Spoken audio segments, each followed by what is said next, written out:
سوال جو ہمارے پاس موجود ہے، اس سوال میں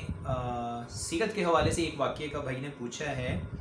کہ آپ صلی اللہ علیہ وآلہ وسلم جب اپنے ازواج سے ناراض ہوئے تو وہ کیا واقعہ تھا، اور اس واقعے سے جو ہے وہ آج کی زندگی میں اگر ہم اس کو لے کے چلیں تو ہمارے لیے اس میں کیا سبق موجود ہے تاکہ ہم اپنی زندگیاں اس کے مطابق مزید بہتر کر سکیں۔ اس پہ ذرا روشنی ڈالیے گا۔ جی دیکھیں، سیرت کے اندر یہ ایک بہت ہی اہم واقعہ ہے اور مفسرین نے اس واقعے کو آیت تخجیر اور الہ کے نام سے جو ہے وہ لکھا ہے۔ امام بخاری رحمۃ اللہ علیہ نے اپنی صحیح بخاری کے اندر اس کو 3 جگہ پہ، کتاب الطلاق میں، کتاب العلم میں اور کتاب اللباس کے اندر جو ہے اس واقعے کو نقل کیا ہے۔ ہوا اصل بھائی کچھ یوں تھا، چونکہ نبی کریم صلی اللہ علیہ وآلہ وسلم کے عقد اور نکاح میں اکثر و بیشتر وہ خواتین تھیں جن کا تعلق مالدار گھرانے کے ساتھ تھا، اور ویسے بھی دیکھیں مدینہ کے اندر غزوات کا سلسلہ شروع ہوا، بہت سا مال غنیمت بھی حاصل ہوتا تھا، نبی علیہ السلام اسے تقسیم کرتے، لوگ اپنی ضرورتوں کے مطابق نبی علیہ السلام سے بسا اوقات جو ہے خواہش کا اظہار بھی کر دیا کرتے تھے کہ جی مجھے غلام چاہیے، مجھے لونڈی چاہیے، مجھے گھوڑا چاہیے، مجھے اونٹ چاہیے۔ تو اسی طرح کے مطالبات جو ہیں وہ ازواج کے مطہرات کی جانب سے بھی جو ہے اکثر نبی علیہ السلام کے سامنے آیا کرتے تھے، لیکن نبی علیہ السلام چونکہ خود بھی دنیا ان کی نگاہ میں ایک مرے ہوئے بکری کے بچے سے بھی حقیر تھی، تو وہی چیز نبی علیہ السلام ازواج کے اندر بھی پیدا کرنا چاہتے تھے کہ دنیا اور دنیا کی محبت کو اپنے دلوں سے ختم کر دیں۔ تو پھر ہوا ایسے کہ نبی علیہ السلام ایک مرتبہ گھوڑے سے گرے اور نبی علیہ السلام کے پاؤں میں موچ آ گئی۔ ادھر ازواج کی جانب سے جو ہے یہ مطالبات وہ بھی زور پکڑ رہے تھے، تو نبی علیہ السلام نے غصے میں آ کے یہ کہہ دیا کہ اب میں پورا مہینہ آپ لوگوں کے پاس نہیں آنا، قسم اٹھا لی اس بات پہ، جسے حدیث کے اندر لفظ الہ بولتے ہیں۔ اب یہ بات جو ہے پھیلتی پھیلتی پھیلتی پورے مدینے میں پھیل گئی، حضرت عمر فاروق رضی اللہ عنہ تک یہ بات پہنچی۔ ان کے انصاری صحابی نے بتایا کہ عمر تم کتنے لا علم ہو، تمہیں پتہ ہی نہیں کہ مدینہ کے اندر یہ افواہ پھیلی ہوئی ہے۔ تو انہوں نے کہا کیا دشمن نے حملہ کر دیا ہے؟ کیونکہ اس وقت نبی علیہ السلام ایک جنگ کی تیاری بھی فرما رہے تھے۔ تو فرمایا نہیں، اس سے بھی بڑی بات ہو گئی۔ کہا کیا ہوا؟ کہا نبی کریم صلی اللہ علیہ وآلہ وسلم نے اپنے ازواج کو طلاق دے دی ہے۔ عمر فاروق بڑے پریشان ہوئے، تو سب سے پہلے اپنی بیٹی حضرت حفصہ رضی اللہ تعالی عنہا امہات المؤمنین کے پاس گئے اور جا کے ان سے کہا، پوچھا کہ کیا یہ بات صحیح ہے کہ نبی علیہ السلام نے تمہیں طلاق دے دی؟ تو وہ پریشانی میں رو رہی تھیں، تو انہوں نے کہا کہ مجھے نہیں پتا، آپ جائیں اللہ کے نبی سے پوچھ لیں۔ تو عمر نے فرمایا کیا میں نے تمہیں منع نہیں کیا تھا کہ تم اللہ کے نبی کو جو ہے پریشان نہ کیا کرو؟ اگر تمہاری ضروریات پوری نہیں ہو رہی تو تم مجھ سے درم و دینار لے لیا کرو، میرے سامنے اپنے فرمائش رکھ دیا کرو، بحیثیت باپ میں تمہاری ضرورت پوری کر دیا کروں گا، لیکن اللہ کے نبی کو تکلیف نہ دیا کرو۔ ڈانٹنے کے بعد عمر فاروق مسجد نبی میں آئے، دیکھا مسجد نبی میں بھی صحابہ کرام رو رہے ہیں اسی بات کو لے کے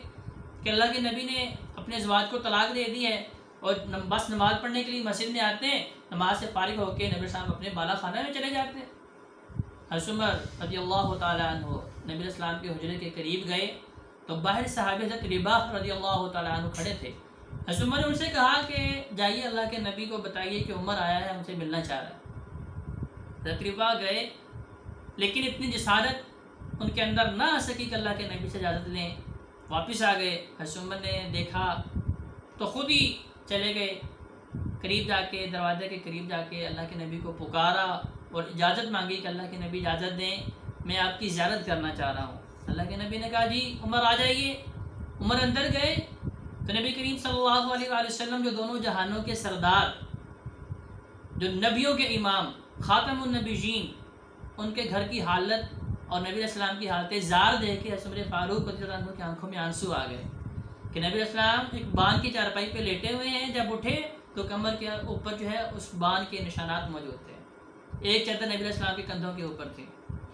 اور پاس ایک برتن جس کے اندر پانی تھا وضو کرنے کے لیے، تو وہ چھوٹا سا گھر لے کے عمر کی آنکھوں میں آنسو۔ تو اللہ کے نبی نے کہا عمر کیا بات ہے، کیوں پریشان ہو رہے، کیوں ہو رہے ہو؟ کہا یا رسول اللہ ایک طرف تو دیکھیں کیسر و کسرا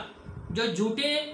اور رب کے نافرمان اور رب کے دشمن لوگ ہیں، لیکن آسائشیں ایسی کہ بڑے بڑے محلات میں عمدہ سواریاں، عمدہ لباس، عمدہ خوراک ان کے پاس موجود ہے، اور ہم حق پہ ہو کے، آپ دونوں جہانوں کے سردار ہو کے،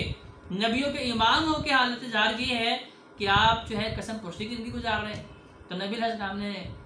کہا عمر کیا تمہیں یہ بات پسند نہیں کہ اللہ رب العزت نے کفار کے لیے دنیا رکھی ہے اور مومن کے لیے آخرت رکھی ہے، لہذا ہم تو آخرت کے لیے اللہ رب العزت کی رضا کے لیے جو ہے عبادات اور اعمال کر رہے ہیں۔ بہرکیف عمر فاروق رضی اللہ عنہ نے نبی علیہ السلام کے ساتھ جو ہے خوش گپی کی، نبی علیہ السلام کا کچھ مزاج بہتر کیا۔ نبی علیہ السلام جب تبسم فرمایا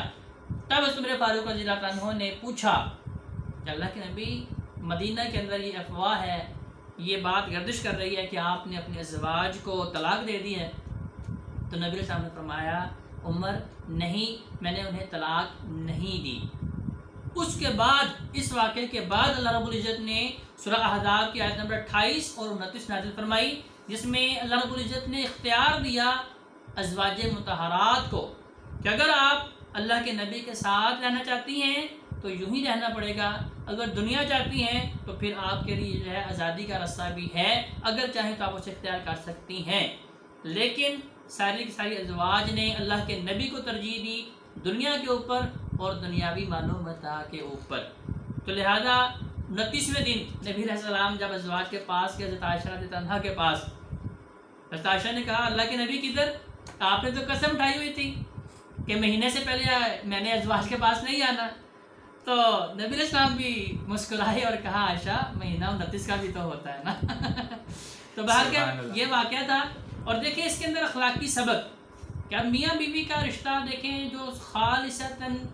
جس کی بنیاد اللہ کی رضا ہونی چاہیے، اور اس کے اندر جو ہے پھر تن جو انبن ہو جاتی ہے، اختلاف ہو جاتا ہے، تو اسے اس حد تک نہیں لے کے جانا چاہیے کہ جو ہے طلاق تک نوبت آئے۔ نبی علیہ السلام نے خواتین کی تربیت کے لیے دیکھیں انہیں الگ کیا ہے، لیکن طلاق تک نوبت جو ہے نہیں آئی۔ لہٰذا ہمارے اندر بھی جو ہے تحمل اور بردباری ہونی چاہیے، ہمیں بھی جو ہے اس حد تک غصہ نہیں کرنا چاہیے۔